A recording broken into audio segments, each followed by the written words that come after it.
Hello, welcome back to SST वाले भैया। आज हम इस चैप्टर का फाइनल पार्ट कवर करने वाले हैं। पार्ट 1 एंड पार्ट 2 में हम टाइप्स के बारे में काफ़ी सारी इन्फॉर्मेशन ऑलरेडी कलेक्ट कर चुके हैं। जैसे पार्ट 1 में हमने टाइप्स के बारे में देखा, टाइप्स क्या होते हैं। देन पार्ट 2 में नोमेड्स क्या होते हैं, टाइप्स का नोमेड्स का लाइफस्टाइल कैसा होता है, वो किस तरह से एक प्लेस टू दूसरी प्लेस मूव करते हैं, क्या चीज़ें अपने साथ लेकर के मूव करते हैं, मूविंग के टाइम पे वो किस तरह से अपनी लाइफ स्पेंड करते हैं, ऑल दैट। तो चलिए शुरू करते हैं। लेकिन इस पार्ट 3 में हम आगे का चैप्टर कवर करेंगे। तो आगे के चैप्टर में हमारे पास इंडिया की दो इम्पोर्टेंट ट्राइब्स है जिनको हम पढ़ने वाले हैं। First is Ahoms and second is Gond. तो let's begin it. A closer look, the Gonds. The Gonds lived in a vast forested region called Gondwana और कंट्री इनहेबिटेड बाय गोंड्स। ये जो गोंड्स है ये एक फॉरेस्टेड रीजन में रहते थे जिसको गोंडवाना बोला जाता है। और गोंडवाना वर्ड का मतलब है एक कंट्री जो गोंड्स की कंट्री है, जहाँ पे गोंड्स रहते हैं। दे प्रैक्टिस्ड शिफ्टिंग कल्टीवेशन। ये जो गोंड ट्राइब थी ये शिफ्टिंग कल्टीवेशन को प्रैक्टिस करती थी। What is shifting cultivation? तो शिफ्टिंग कल्टीवेशन का मतलब होता है कि कुछ ट्राइबल ग्रुप्स हैं जो फॉरेस्ट की तरफ जाते हैं, फॉरेस्ट में जाकर के फॉरेस्ट के ट्रीज़ को कट करते हैं, देन उनको बर्न करते हैं एंड उस जली हुई राख को वो एज अ फर्टिलाइज़र उसी खेत में उस क्रॉप प्रोडक्शन के लिए यूज़ कर लेते हैं। देन उस खेत पे कुछ टाइम में क्रॉप का प्रोडक्शन होता है। आफ्टर दैट उस क्रॉप के प्रोडक्शन के कुछ समय बाद वो उस जगह को छोड़ के दूसरे फॉरेस्ट को कट करने के लिए चले जाते हैं। इन शॉर्ट, एक जगह पे क्रॉप प्रोडक्शन करने के बाद वो दूसरी प्लेस पे शिफ्ट होते हैं। So that's why this kind of cultivations are known as shifting cultivation. And ये जो गोंड्स हैं ये इसी तरह का शिफ्टिंग कल्टीवेशन प्रैक्टिस करते हैं। ये लोग किसी एक प्लेस पे नहीं रुकते। इन शॉर्ट, जो हमने पार्ट 2 में नोमेडिक्स के बारे में पढ़ा था, ये उसी तरह की एक नोमेडिक ट्राइब है। The large Gond tribes was further divided into many smaller clans. ये जो गोंड्स थे इसमें जो बड़ी बड़ी गोंड ट्राइब्स हुआ करती थी ये छोटे छोटे क्लैंस में डिवाइडेड थी। Each clan had its own raja और राय। हर एक क्लेन का अपना खुद का एक राजा होता था जिसको ये लोग राय बोलते थे। About the time that the power of the Delhi sultans was declining. जिस समय पे दिल्ली सुल्तान्स की पावर डिक्लाइन हो रही थी, जिस समय पे दिल्ली सुल्तान्स की पावर कम हो रही थी, a few large Gond kingdoms were beginning to dominate the smaller Gond chiefs. इस समय पे कुछ बड़े बड़े गोंड किंगडम्स थे जो अपने आप को गोंड चीफ बना रहे थे। इन शॉर्ट, ये जो गोंड्स हैं अब ये किंगडम की तरफ शिफ्ट हो रहे हैं। The Akbarnama, a history of Akbar's reign, mentions the Gond kingdom of Gadkatanga that hit 70,000 villages. अब एक अकबरनामा नाम की बुक है जिसमें अकबर के समय की हिस्ट्री लिखी हुई है और इस हिस्ट्री में गोंडवाना की हिस्ट्री है।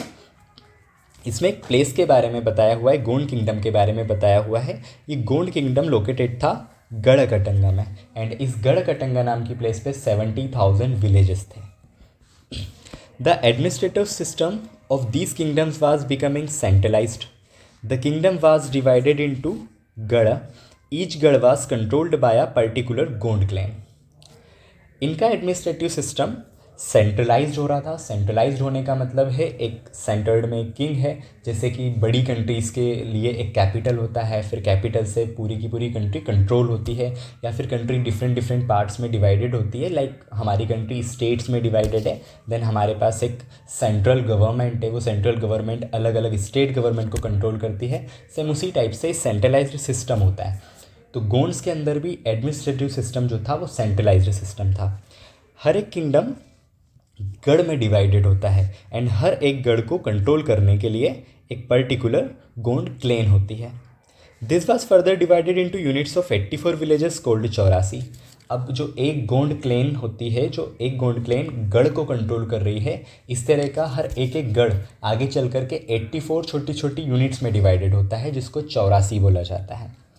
The 84 was subdivided into barhots which were made up of 12 villages each. अब ये जो हर एक एक 84 होता है, ये एक एक 84 आगे चल के और सब डिवाइडेड होता है जिसको बोला जाता है बारहोट। एंड एक बारहोट के अंदर 12 विलेजेस आते हैं। The emergence of large states change the nature of Gond society. Large states के आने के बाद गोंड सोसाइटी का नेचर चेंज होने लगता है। There basically equal society gradually got divided into unequal social classes. अब जिस समय पे हम इस चैप्टर को शुरू कर रहे थे, मीन्स पार्ट 1 में अगर आप लोग पार्ट 1 जा कर के देखोगे तो ट्राइब्स की स्टार्टिंग में हमने ट्राइब्स के बारे में ये पढ़ा था कि ट्राइब्स इक्वल सोशल क्लास वाले लोग होते हैं।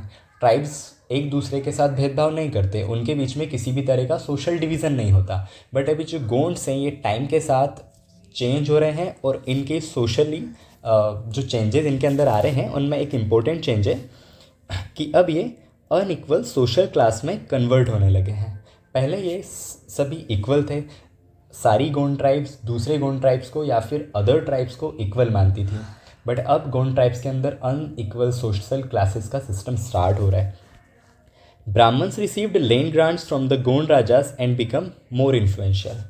जो गोंड किंग्स थे, जो गोंड राजा थे, उनसे ब्राह्मण्स को कुछ टैक्स मिलता है, जिसको इसमें एज अ टैक्स नहीं बोला जाए, इट इज़ लैंड ग्रांट, मतलब डोनेशन टाइप है, ब्राह्मण्स को दान मिलता है। इन शॉर्ट जो गोंड किंग्स हैं, गोंड किंग्स अपने ज़माने के या अपने एरिया के ब्राह्मण्स को गिफ्ट में ज़मीनें देते हैं, डोनेशन में ज़मीनें देते हैं। The Gond chiefs now wished to be recognized as Rajput. अभी जो गोंड किंग्स थे ये धीरे धीरे चल करके एज अ राजपूत रिकॉग्नाइज किए जाने लगे। So Amandas the Gond raja of Garhakatanga assumed the title of Sangram Shah. अभी जो गढ़कटंग का एक गोंड राजा है जिसका नाम है अमनदास, इसको इन फ्यूचर आगे चल करके एक टाइटल मिल जाता है, that is Sangram Shah. His son Dalpat married princess Durgavati the daughter of Salbahan the Chandel Rajput raja of Mahoba. अब इनका जो बेटा है जिसका नाम था दलपत, वो दलपत आगे चल के प्रिंसेस दुर्गावती के साथ शादी करता है एंड ये दुर्गावती महोबा के राजपूत राजा चंदेल राजपूत राजा सालबहान की बेटी थी। Dalpat however died early. अब ये जो दलपत है इसकी काफ़ी अर्ली एजेस में डेथ हो जाती है। Rani Durgavati was very capable and started ruling on behalf of her 5-year-old son Vir Narayan. Rani Durgavati काफ़ी कैपेबल थी, रानी दुर्गावती काफ़ी स्ट्रेंथ वाली लेडी थी एंड वो अपने 5 साल के बेटे वीर नारायण के बिहाफ पे रूल करना शुरू कर देती है। Under her the kingdom become even more extensive. In 1565 the Mughal forces under Asaf Khan attacked Garhakatanga. Rani Durgavati के समय पे इनका किंगडम और ज़्यादा एक्सटेंसिव होता है और ज़्यादा एक्सपांड होता है एंड 1565 में Mughal forces under Asaf Khan attacked Garhakatanga. Mughal forces Asaf Khan के अंडर में, असफ खान के नेतृत्व में गढ़कटंग के ऊपर अटैक कर देती है। A strong resistance was put up by Rani Durgavati. She was defeated and preferred to die rather than surrender. Her son too died fighting soon after.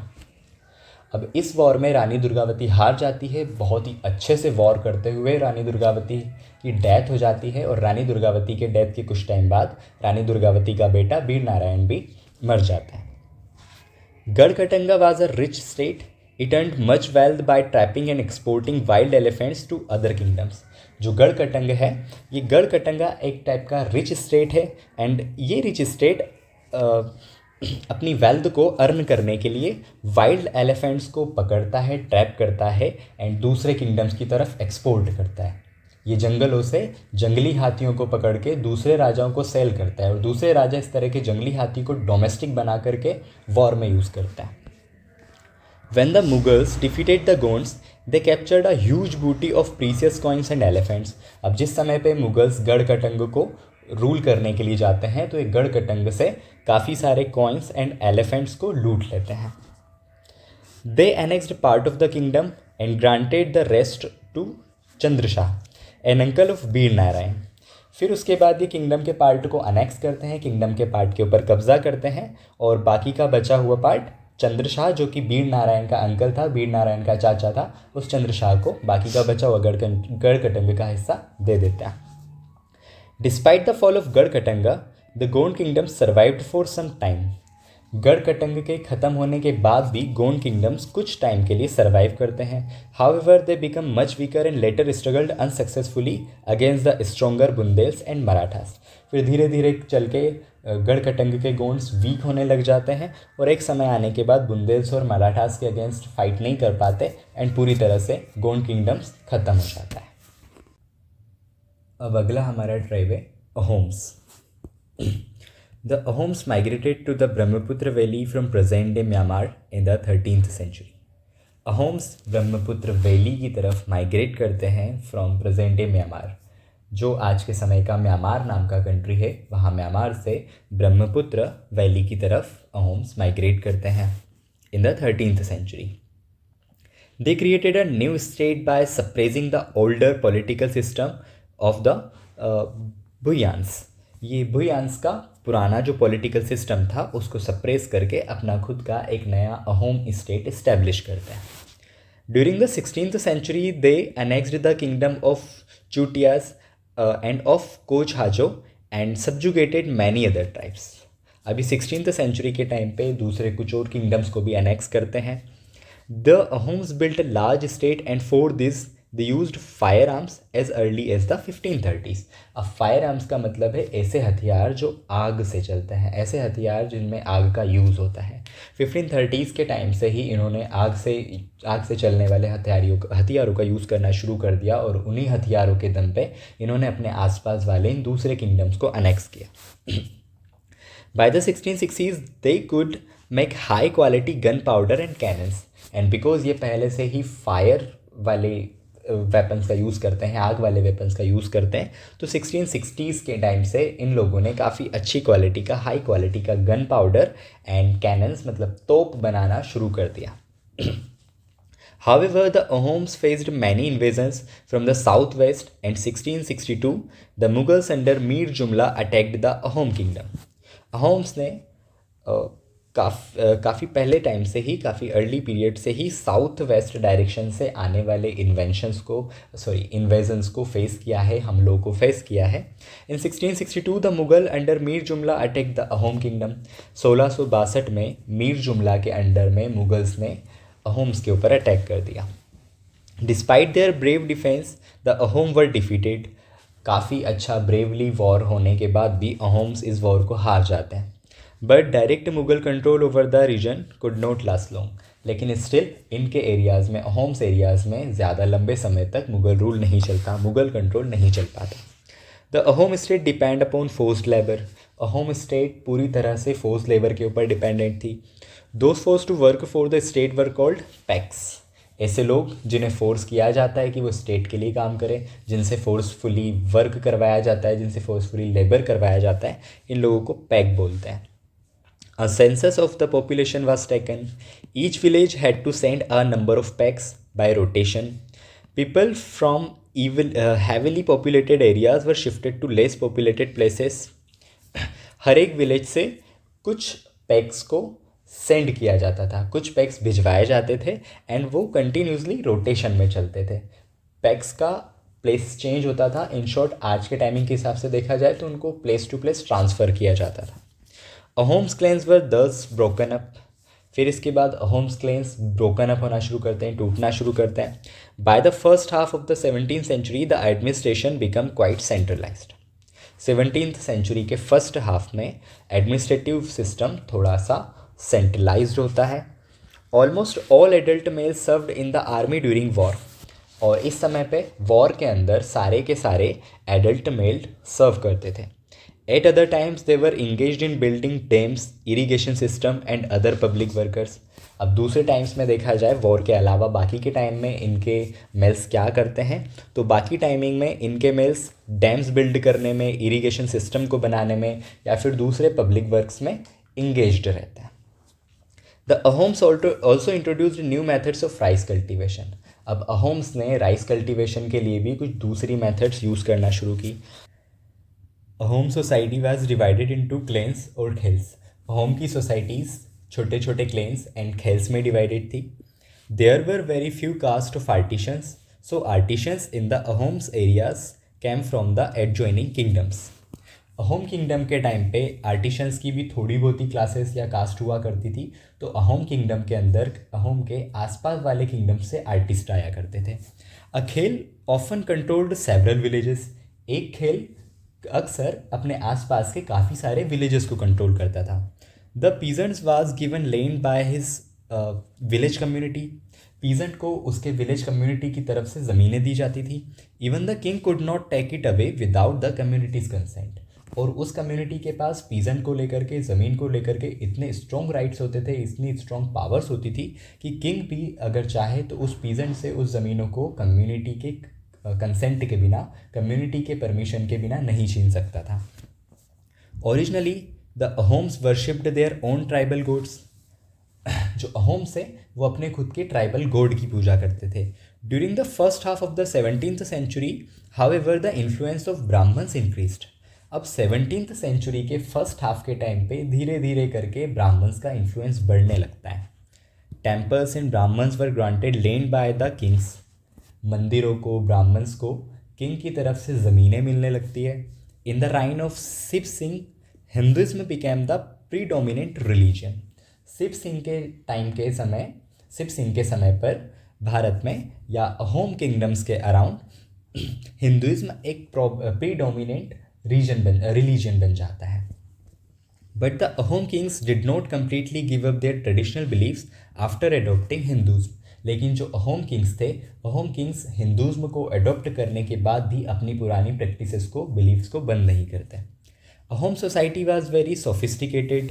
Poets and scholars were given land grants. Theatres was encouraged. Important works of Sanskrit were translated into local language. Historical chronicles known as Buranjis were also written, first in the Ahom language and then in Assamese. Ahom societies काफ़ी sophisticated society थी। यहाँ पे poets, scholars को land grants मिलता था, मतलब इनको gift में, दान में, डोनेशंस में ज़मीनें मिलती थी। थिएटर्स को इनकरेज किया जाता था। important works of Sanskrit were translated into the local language. Sanskrit के जो ज़रूरी लेख थे उनको लोकल लैंग्वेजेस में ट्रांसलेट किया गया। अब इसी के साथ कुछ और चीज़ें जैसे कि बुरंजीस, जिसमें हिस्ट्रिकल क्रोनोलॉजीज़ लिखी जाती है, क्रॉनिकल्स लिखे जाते हैं, उनको भी लिखा गया। सबसे पहले अहोम्स में, फिर बाद में इनको असमी लैंग्वेज में ट्रांसलेट किया गया। तो फाइनली हमारा ये chapter tribes, nomads and settled communities finish होता है। हमने इस चैप्टर को 3 पार्ट्स में कंप्लीट किया और इन 3 पार्ट्स के थ्रू हमने ये समझा ट्राइब्स क्या होती हैं, नोमैड्स क्या होते हैं एंड सेटल्ड कम्युनिटीज़ क्या होती है। ट्राइब्स और नोमैड्स की लाइफ स्टाइल को देखा और ये भी देखा कि टाइम के साथ किस तरह से ये इम्पोर्टेंट किंग्स या किंगडम्स में कन्वर्ट हुए, क्यों ट्राइब्स एंड नोमैड्स हमारी कंट्री के लिए इम्पोर्टेंट है। इन सब को देखने के बाद एट लास्ट हमने ट्राइब्स एंड नोमैड्स के 2 एग्जांपल्स भी देखे, it was Gond and Ahoms. So thank you.